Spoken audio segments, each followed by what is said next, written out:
What hurts? To your ankle? Show me. It looks really swollen. Are you sure you're okay? Yeah. Go ahead, let's just roll that down. Oh wow, yeah, I'm sorry. Now there looks like there's some redness going on here. It's really swollen. Does it hurt when I touch it? Ow! Yeah, okay. We're gonna need to solve this problem. James, I believe you have a grade 2 ankle sprain because of the lack of mobility and severe bruising. So to heal this up, you're gonna need to follow the easy rules of RICE, rest, ice, compression, and elevation.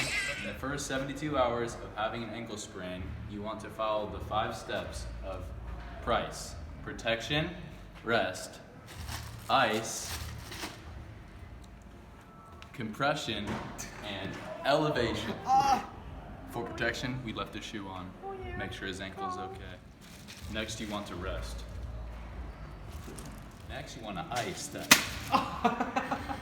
Next, you want to compress that ankle injury. Wrap it around.